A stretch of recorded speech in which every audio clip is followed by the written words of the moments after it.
the Alibaba Group is the largest retail and mobile commerce company in the world, with more than 500 million consumers shopping on its marketplaces and tens of millions of businesses selling their products. The company has directly and indirectly employed created more than 30 million jobs. And Jack says the company is just getting started. He has ambitions of creating 100 million jobs and reaching 2 billion people. Jack also has a long history with the World Economic Forum. He first came to Davos in 2001 as a young global leader. He sits on the board of the World Economic Forum, and he recently joined the board of Global Shapers.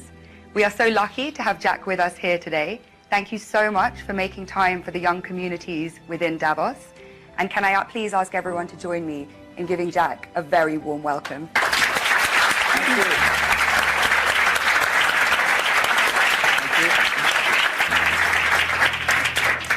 We have global shapers, young global leaders and technology pioneers in the room who are all really looking forward to asking some questions. So I'll just kick off with a few first. Please. So you ended your interview last year by saying we really need to pay attention to people who are 30 years old, to the next 30 years, and to companies that have less than 30 employees. I turned 30 last year, so it was particularly welcome to hear this. And I think for many people in the room, they meet one or two of those categories. So in light of that, what are you most looking forward to and most scared of in the next 30 years? Yeah, we people are very lucky because we are in the area that the world is in a very big transformation because of the technology. I think we read a lot on the books that 200 years ago when the first industry have a lot of great people, and then 100 years ago electricity revolution come, a lot of successful people. So now the technology come. This new technology will also create a lot of successful people, interesting careers. But honestly, every technological revolution come is going to create a lot of social problems. And my view is the first technology revolution caused the First World War. Second technology revolution caused the Second World War. Now we're on the third. So what is going to happen? People worry about artificial intelligence. People worry about robots. People worry about a computer and data and privacy and securities. People start to worry. But whether you worry, it will come. You don't worry, it comes. So the thing is how you change yourself. So I think next 30 years, the world is going to be huge change. If there's a third world war, I think the world war should be a war against the disease, a war against environment pollution, right? A war against poverty together. We should not a war against ourselves. But if we do not see clearly that using the new technology to solve this problem, if we do not unite, align together, human beings gonna fight each other. Because every technology revolution will make the world unbalanced. When something unbalanced coming, somebody used to be number one, suddenly become number two, and somebody was number three, and then become number one. It's all not comfortable. So we people, if you're 30 years old, my view is that when you are 20 to 30 years old, you should follow a good boss, join a good company to learn how to do things properly. When you're 30 to 40 years old, if you want to do something yourself, just do it. You still can't afford to lose, to fail. But when you're 40 to 50 years old, my suggestion is that you should do things that you are good at, right? And not do things that, oh, that's very interesting, I want to try something new. It's a bit dangerous more. When you're 50 to 60 years old, spending time training and developing young people, the next generation. When you're over 60 years old, better stay with your grandchildren. But this is normally general like that. Not everybody will like, but most of the people will like that.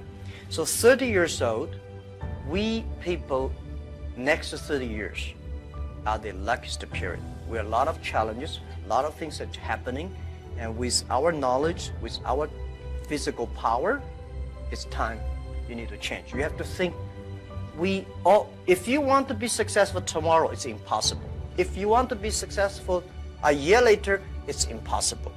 But if you want to win 10 years later, you have a chance. That is what I think. Wonderful. And moving on to a topic which is kind of impossible to ignore after 2017. So a third of all the people in leadership positions in Alibaba are women. But the picture elsewhere is a bit more bleak. And a friend of mine recently said something that has really stayed with me. Women are tired of empowerment programs and we want power. In 2016, venture capitalists invested $58.2 billion in male-founded companies, while women received just $1.46 billion. And as 2017 showed, it was a year of sexual harassment scandals, the gender pay gap still exists, and unfortunately, the list does go on. So how do you think we can move beyond tokenistic gestures towards genuine gender equality? Yeah, that is very interesting. A few years, like 4 years ago, there is a journalist came to our company, and when he leaves, he asked me a question, why there are so many women in your company? And I never realized we have so many women in our company. I said, anything wrong?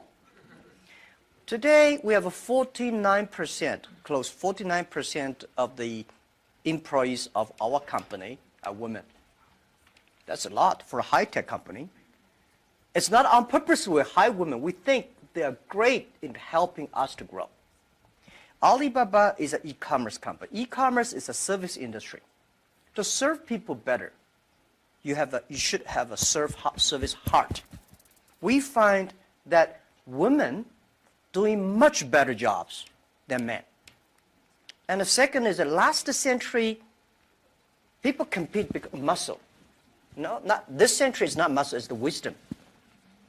And next is, I believe, if a person wants to be successful, you should have a high EQ. But if you don't want to lose quickly, you should have a high IQ.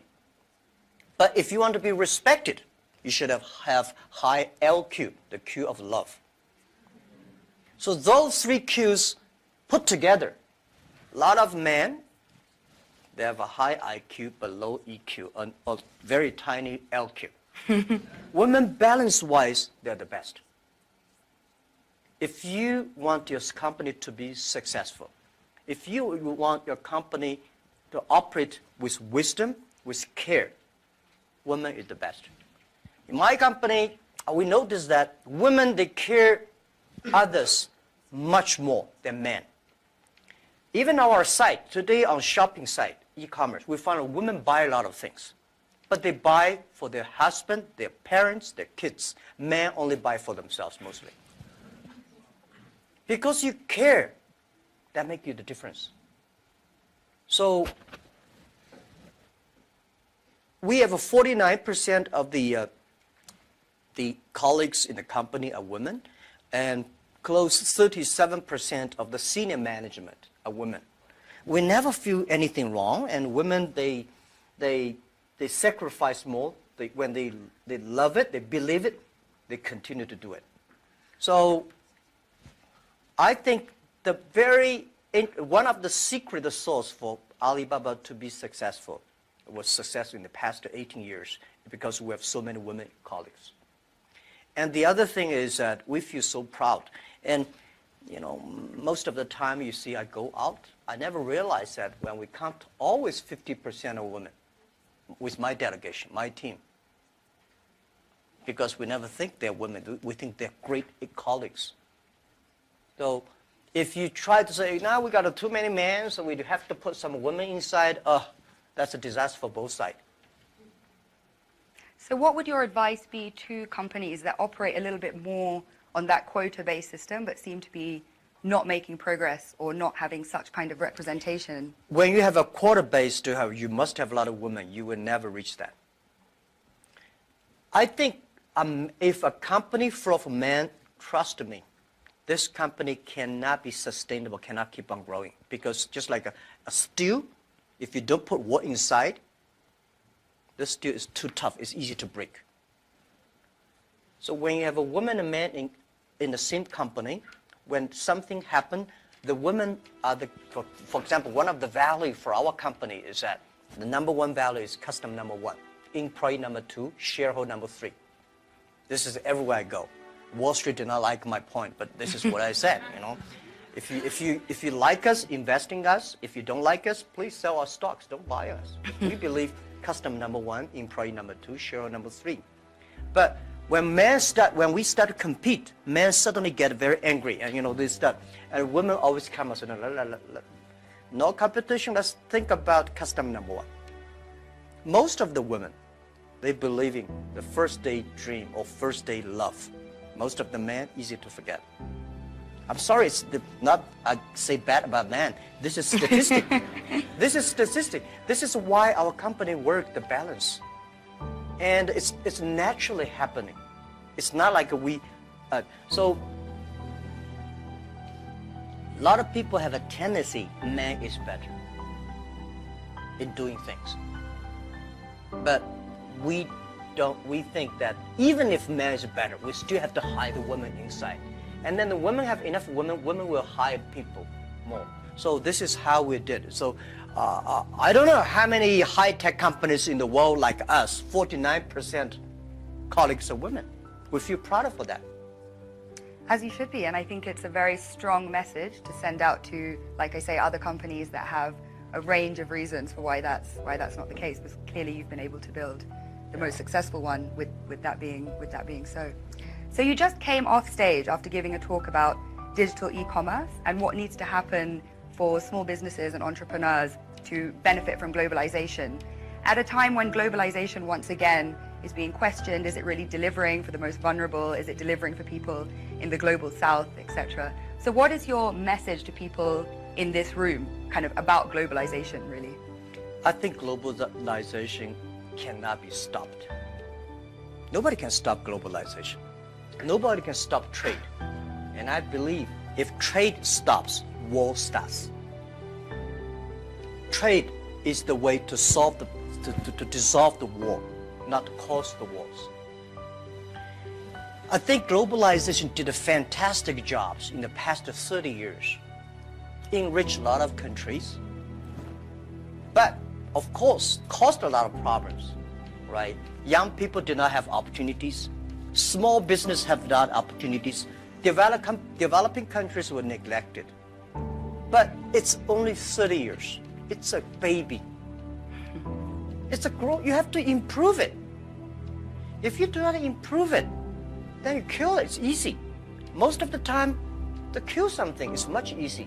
So my beliefs, it's our generation's job. Today, we have a better technology. We have a better knowledge about globalization. And it's our generation's responsibility or opportunity to improve it. Tell me, how can you stop globalization? Now, artificial intelligence come, robots come. My grandfather worked 16 hours a day, and he said he was very busy. We work 8 hours a day. We said we are very busy. Our children may only work 3 hours or 4 hours a day for 3 days a week. I bet they will say, oh, we're very busy. Then when you work only 3 hours a day and 4 days a week, what are you going to do? You're going to travel around, right? You cannot stay in the home for a week. You will travel. 30 years ago, normal life, you visit 20 to 30 cities all your life. 30 years later, in your life, you will visit 300 cities in your life because of mobile. How can you stop it? It's impossible. So thinking about that, the only thing is to improve it, to make it simpler. Global trade should be simple, should be modernized, should giving inclusive, everybody have the opportunity. So my strong message is that, well, I feel sorry for WTO. They did a great job, but in the past 20 years, when you put the 200 government ministers in one room, how can they agree on something? Right? Because I don't like your country. No matter how good suggestion you have, I say no. But business people, even if we put 200 business people in one room, we will surely agree on something. And this is what I believe. The next generation of globalization should be inclusive, should create opportunities for young people to get involved. The first globalization in the human history was controlled by few kings and emperors. Last 30 years, globalization was controlled by 60,000 big companies. If you're not among the big companies, if you're not in the big, powerful countries, you don't have a chance. The next 30 years, I bet we will have 6 million or 16 million or 60 million companies get involved in globalization. And I'm sure we will make it happen. Together with a lot of people, maybe with you. With a mobile phone, if people still using mobile phone 30 years later. With a mobile phone, you can global buy. You want to buy something from Kenya, you just click. You want to buy something from Norway, you click. Global buy, global sell. If you're a small thing, without internet, you can only sell in your village or small town. Today, you can sell across the world. And global pay, global delivery, and global travel, the only thing you have to bring is a mobile phone. No, not even a passport. This is going to happen in 10 years. And this is the message. Let's catch this opportunity. If you complain, the other people catch it. If you catch the opportunity, embrace it now, you will be the next Alibaba. People like me, I was born in a very poor family. I never got a great education. I failed all the examinations. For what reason? I don't know. But later, I realized I don't have money. I don't have technology. I don't have a lot of good backgrounds. We have a rich uncle or something. No. The only thing I competed with my people, the young people, is let's compete for 10 years later. This is what I believe 10 years later will be happening. So everything I do for that goal, I know 10 years later, this thing is going to happen. So prepare for that. Because I know if I compete with him for next month, no chance. So this is how my message, it's a challenge, but it's an opportunity. And it's the opportunity for people like us. This world, the most difficult thing is to convincing a successful people. When you tell him, this is a great opportunity, he said, no, forget it, right? I've been doing this for 30 years. But for people like us, we're looking for opportunities in order to survive. So we will do anything to be creative. So this is the message. 30 years, it's an opportunity for us. It's a challenge for those people who are 60 years old. If they're 60 years old, not discrimination, but it is tough for them. And maybe says something about how we need to look at government as well in terms of more young people entering and doing policy making.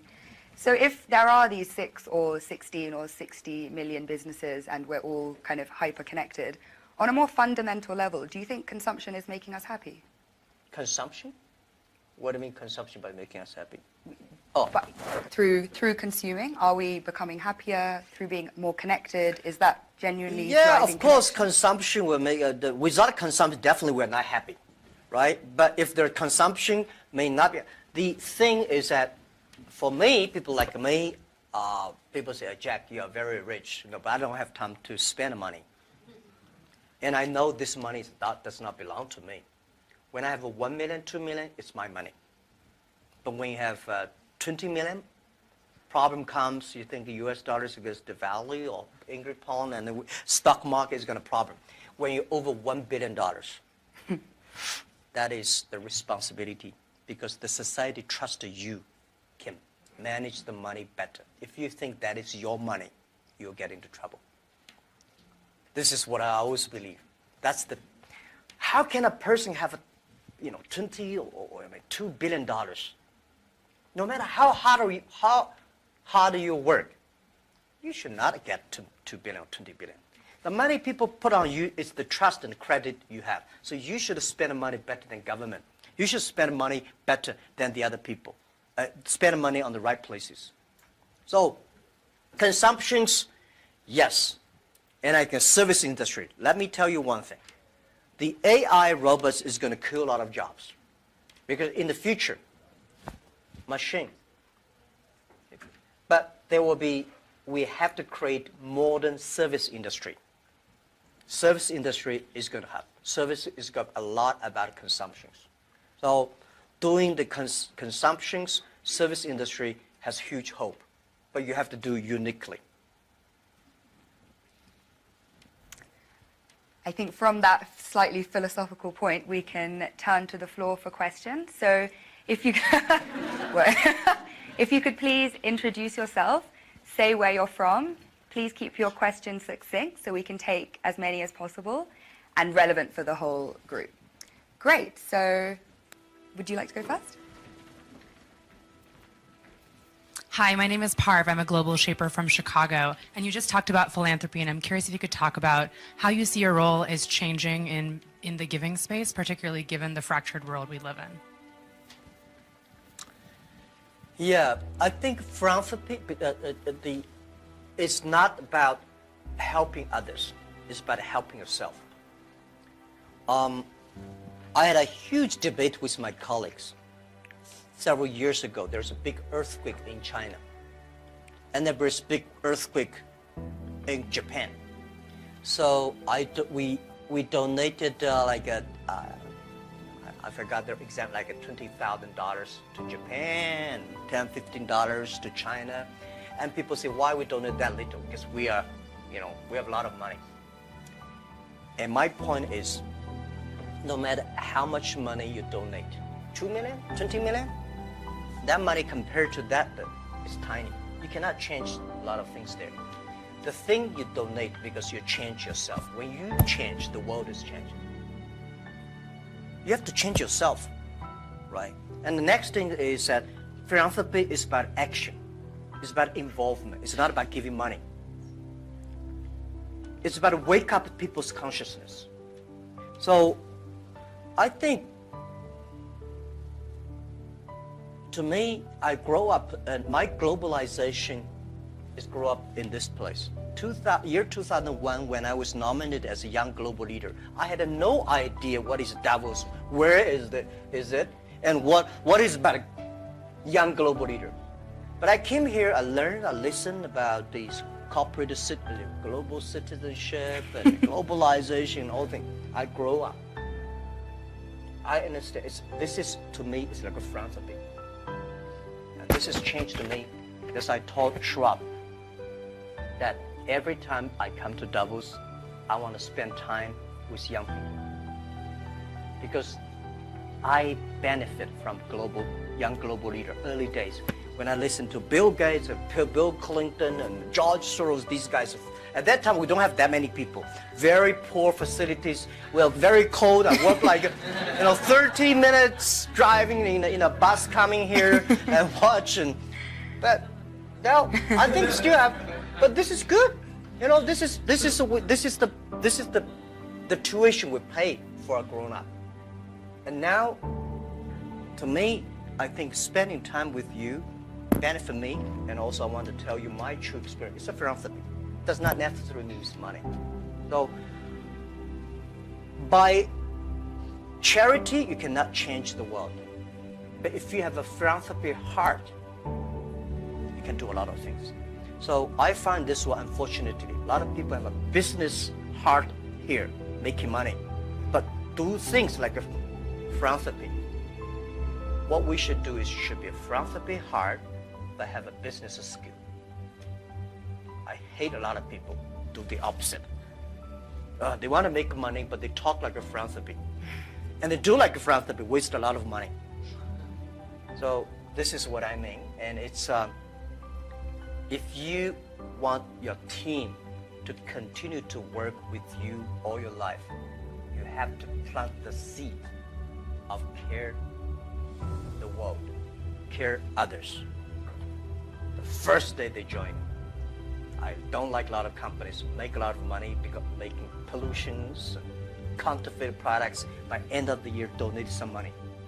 This is no good. Business, the philanthropy idea should should be buried into the business model. That's, yeah. Philanthropy of heart, I think, Yeah. the message that young people can take forward. Please. Hi, my name is Iman. I'm a global shaper from the Jeddah hub in Saudi Arabia. My question is, as a young boy, did you envision that your life would be like this? Did you have intuition about this? And if so, do you think the belief helped in achieving such great success? As a young boy, I never thought, as a young boy, even if today, I never thought I would be here. Honestly, I never thought. But as a young boy, when I look back, every problems I met when I was a kid benefited me. I failed so many times. People probably know that I'm applying jobs for so many jobs, over 30 jobs, all rejected, not even got a chance. 24 of us were interviewed for a KFC job. 23 accepted. I was the only guy rejected. 6 people went for looking for a police job. 5 accepted. I was the only one. My cousin and I applied job as a server in a 4-star hotel in my city. We waited a long queue for 2 hours. He was accepted. I was rejected. So my mother looked at me, but I know this is a training course for me. Before my 30 years old, I'm a failure. People lose, but I never give up. I think there is an opportunity there. And then I was a teacher later. I graduated from university. I was a teacher in the university for 6 years. Number 5 year, I was elected the best teacher of my university, elected by students. So I said, everything I taught my students are the things I learned from books. What if I go out, spend 10 years, experience all the things, whether fail or succeed, I go back to teach again. That was my original thinking doing Alibaba. So I never thought I could be rich. I never thought I would be successful. I never thought we could survive for 18 years. And then we made it. The only thing that today we should do is share the experience and know-how, especially share the mistakes, suffers with others. My thinking is that, you guys remember, if you want to be successful, learn from the other people's mistakes. Don't learn from the successful stories. Successful stories they make, don't listen to that. There are a lot of reasons behind it. Just like, I remember the first time Harvard Business School came to us, say, Jack, we want to write a case study for you. That's years 2001 or 2000. They came, they spent 1 week, and they write a report, and I read, no, I said, this is not me. And they said, this is you. I said, no, this is not us. He said, this is you. So they make up his sign, and the case study go up, and they start to teach in a lot of universities. The next 5 years, they invited me to go to the case study, and they always find a competitor of my company. And after every case study, Alibaba will die, that company will succeed. All the students agree. And actually, every 5 years, all the competitors die, we still survive. So how can you study this kind of a successful story? Learn from the mistakes, the other people. No matter how smart you are, you will encounter these mistakes. You learn from mistakes not because you will be able to avoid mistakes. You will able to, when these mistakes come, this suffer comes, you know how to deal with it, how to face it. The book I want to write, if I can, is Alibaba 1001 Mistakes. This is the most treasurable things that in my life. In my life, it's not how much we achieved. It's how much we gone through the tough days and mistakes. And this is what, if you start to think now, it would be good. So if you ask me when I was a boy, I never thought about that. Never. Let's go to the back of the room. Yeah.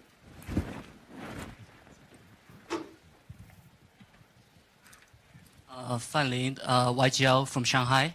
I know that you recently spent 100 billion RMB in deep tech research. I just wonder how you think of the future of deep tech and how that's going to influence humanity and creativity. Yeah. Thank you.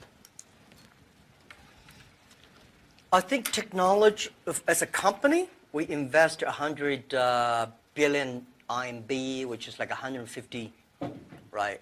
Or 15, no, yeah, 15 billion US dollars on researching for the high tech. As a company, I hope in the future we gain our profit because of our technology, not because of our size. So we have to invest in technology. But I don't like this kind of, there's a debate. Artificial intelligence, big data is going to threaten the human beings. I think artificial intelligence should support human beings. The technology should always doing something to enable people instead of disable people. When steam machine comes, when cars comes, people hate it. You know, today we think car is good. When the automobile when first was designed, people hate, especially this car, this horseman, right? They destroy every car they can see. So I would say, people like us, when we have the money, we have the resources, we have the young, all the excellent young people, we should spend money on the technology that enable people, empower people, make life better. So this is what we want to invest. And I think artificial intelligence, no matter how artificial intelligence is good, human being in the future compete with the machine on knowledge, you don't have chance. Computer is always going to be smarter than you are. When there's a car, forget about who runs faster. When there's a plane, don't think you can fly like a. When there's a computer, you know, computer is always smarter than you are. They never forget. They remember everything. They never get angry. They calculate faster. But computer can never be as wise as a man. What's the difference between smart and wisdom? My view is, a smart people see something the other people don't see. A wise people see something, he pretend he did not see it. A smart people know what he want. A wise people know what he doesn't want. A wisdom, the person with wisdom knows, only you know I don't want this. Then you know what do you want. So I think this is the money we invest to support human beings, not supporting Alibaba. This lab is open to the whole world. It's not supporting Alibaba at all. Yeah. Wonderful. Sorry, hi, I'm Saad, Global Shaper from the Islamabad Hub. I really want to know what you think about leadership. Is it something that comes from the heart when it comes to decision making as a leader, or is it something that that you have to take, you have to think through your mind as well, or is it a bit of both? Like as a leader, when you make decisions, would you go with something that you really feel about from your heart, or would you try to have a mix of your mind and your heart when you make decisions? Yeah, I think it's a good question. I've been thinking about that. First, it's your nature instinct. There must have something that you different. Second is you need training. You should be trained through all the tough experience, but still positive. I found out some great leaders in the world. They are always positive. They never complain others, and never complain. And they look at the things in a different view, like normal people.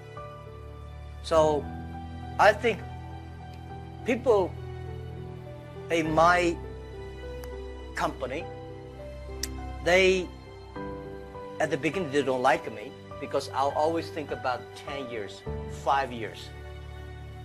And then after we're working together for 3 or 5 years, they find out, you're right. Then we got the credit rating. And as a CEO, one of the jobs, when everybody's happy, you have to see the unhappy things. When everybody's unhappy, you have to see the happy things. So leadership is nature, but you have to have train and learn. And I got my leadership upgraded in Davos. I see so many. AliEntity financing. How many people here know about Alipay? Thank you. Alipay's decision was made here. I was thinking about Alipay, but I was not dare to launch Alipay because in China, if you do financing without license, you will be in jail at that time.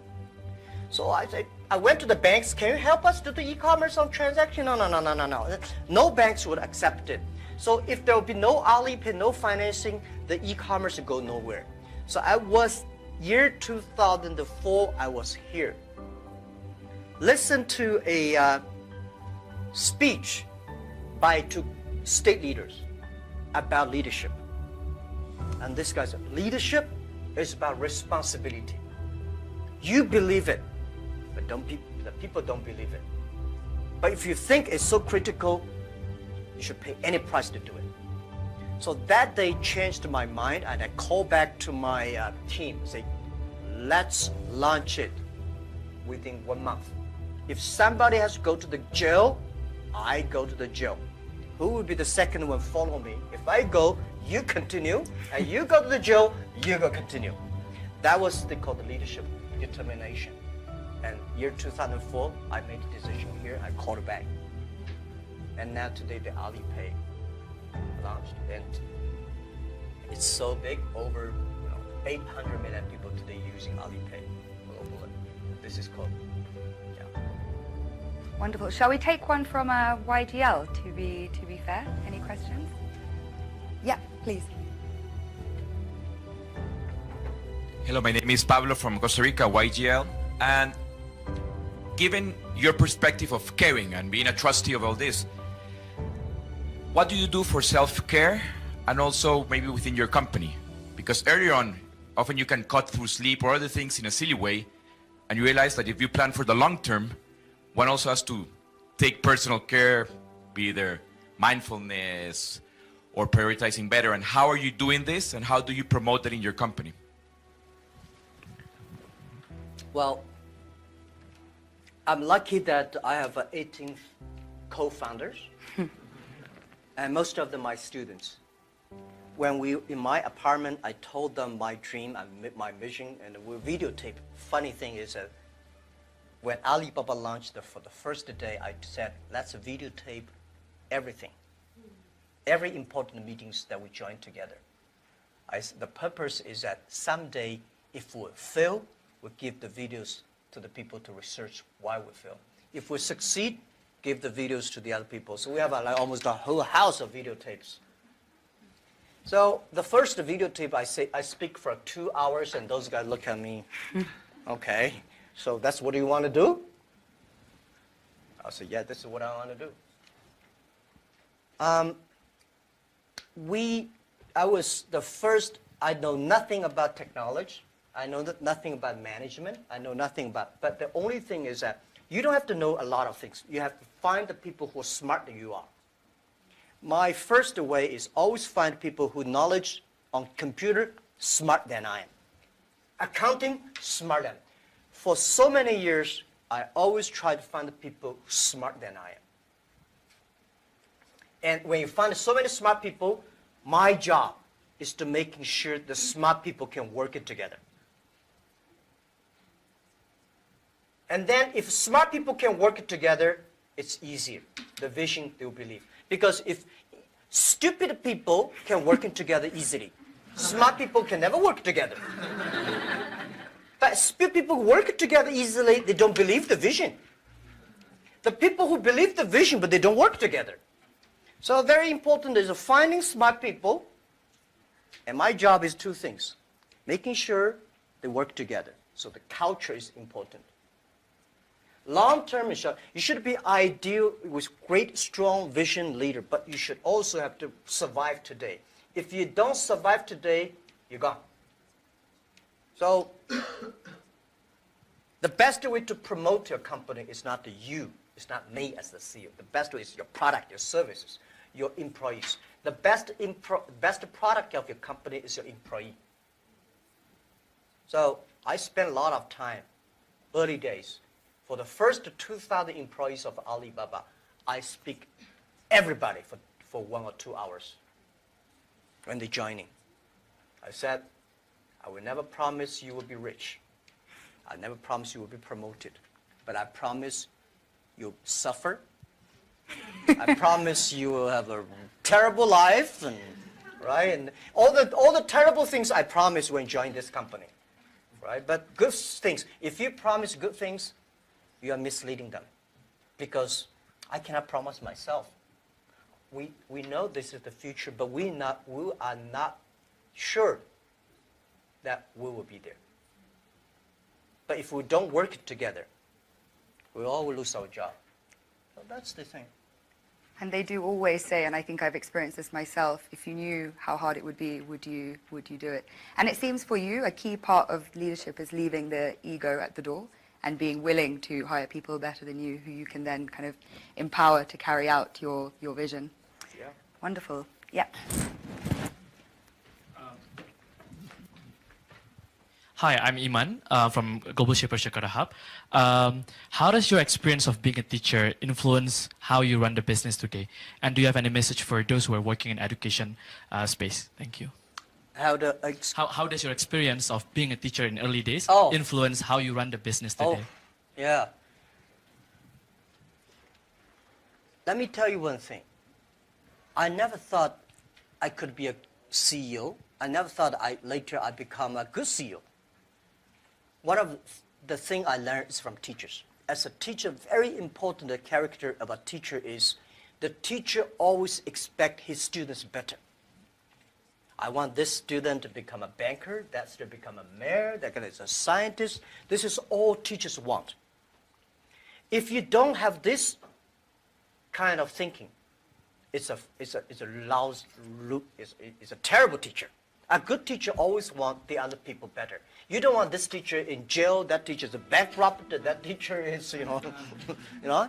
So as a CEO, I trained myself is I always want those people join the company do better than they thought. And everything the company should do is making sure the good environment to training him to be more positive. And everything we do, this is a teacher. And teacher does not mean I know better than you are. Everything I know better than you are because I learn from others. So a teacher should learn all the time. A teacher should share all the time. A teacher should always expect the other people better than you are. And by the way, education, it's a big challenge now. If we do not change the way we teach, 30 years later we'll be in trouble. Because the way we teach, the thing we teach our kids are the things the past 200 years is knowledge-based. And we cannot teach our kids to compete with machine who is smarter. We have to teach something unique. That is, machine can never catch up with us. In this way, 30 years later, our kids have the chance. I hope I answered your question. It's a very difficult one to answer, but what are those skills that you think we need to teach? If we're moving away from knowledge, what are the key things? Value, believing,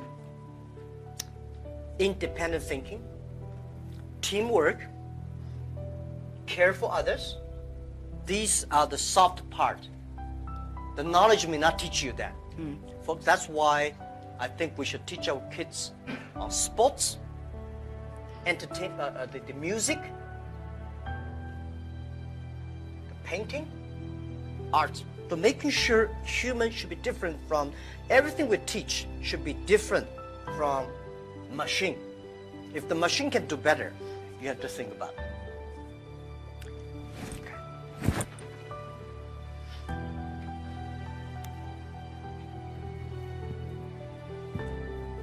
Hi, this is Hashim Al-Musawi from Manama Hub, Bahrain. Talking about education and the Fourth Industrial Revolution, we have been talking about people losing their jobs or they are not qualified enough with the skills needed. what are you doing for the people within your company to get up to date, to get continuous learning, to know what's the technologies needed for the future? Thank you.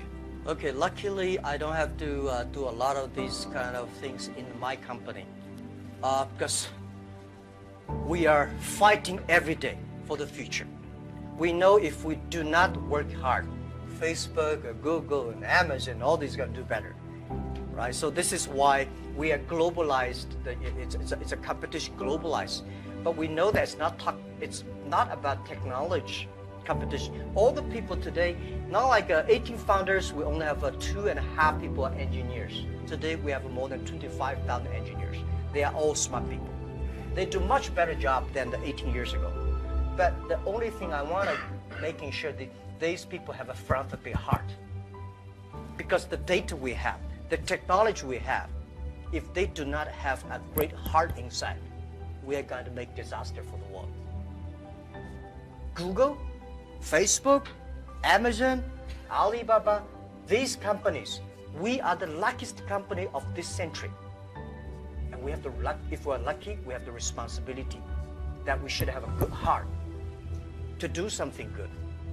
But on the other thing I want to say is about that making sure that everything you do is for the future. For example, you know about Singles Day? Singles Day, shopping day, November 11th is the day we created. Last year, that day we sold 25 billion US dollars for one day. And for the first minute, over 70 to 80 million people rush inside to shop on the mobile phone. So you have to making sure the system is good enough. We have to finish 270,000 transactions per second. Can you imagine that? 270,000 transactions per second. If we do not have that kind of computing capability, the whole system will crash because we have several hundred million people waiting to pay the money. So this technology, we know why we do this for one day, because we want to test the technology. This technology should be inclusive, because we know today in China we create probably like 100 million package delivery. We believe a day. 5 years later, the whole world would deliver 1 billion packages per day. Think about what's the technology. Are we ready for that? So the Singles Day is to testing this technology and to be inclusive. So making sure the market drive them, not the boss drive them.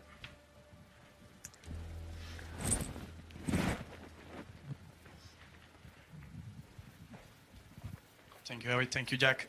Jesus Cepeda from Mexico, from the Monterrey Hub, Global Shaper. We have been talking a lot about our generation, and I really like the conversation about 3 years before, 3 years after. Actually, I have been hearing these days that we haven't had this snow in 30 years here.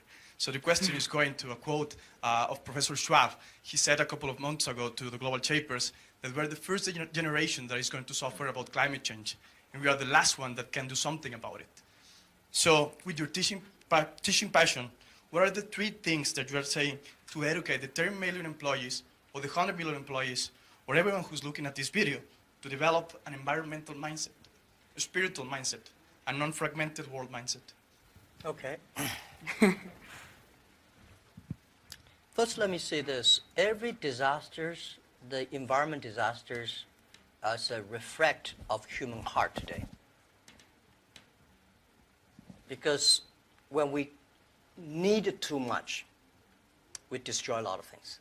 I think the human being today, the past 200 years, because of knowledge-based technology or knowledge-based training system, all we want to do is get more. We want more things. We go to the moon, we go to Mars, we go this, we always outside looking. We human beings never inside looking. If you don't have the inside looking, you will never be wise. If you're not wise, you never know what you don't want. Today, human beings get much more than they expect they should have. So the environmental pollutions, the whole thing happening is because human beings become greedy, become arrogant. So this is why the big data, the data technology is trying to understand the inside of human. What is data? Data is the human behavior. A lot of people, trust me, the machine will know you better than you know yourself. Have you seen some movies? Some gamblers. You know, they're great. They look at the eyes. If he got a good card, this eyeball will shake. But normal people don't see it. The machine see all the details. Machine know you better. So what I would say is that in the data period, human being next to 100 years, human will try to understand inward looking. We will see a lot of ugly things of ourselves. When knowledge-based outward looking, you see the ugly things of the others and good things. When you look inside looking. This is Chinese philosophy. Chinese people, our believing is always inside looking. We're supposed to have inside checking every three times a day. But not really. If you can really do that, you can do that. Then you'll be good. So for environment, you're right. If we do not make action, take action, all the money you make will spend in the hospital, medicine. Our kids will be in big trouble. So let's fix it. And first fix our heart, fix our know-how, and fix our belief. When you have a belief, when you have a religion, when you have a value, it's better. So I think this is what concerned me. This is what I think the young people should always have, the value, the mission. If you have something you believe in your heart, then it will be different. This is what next 30 years education will focus on. We have time for one last brief question. Karuna?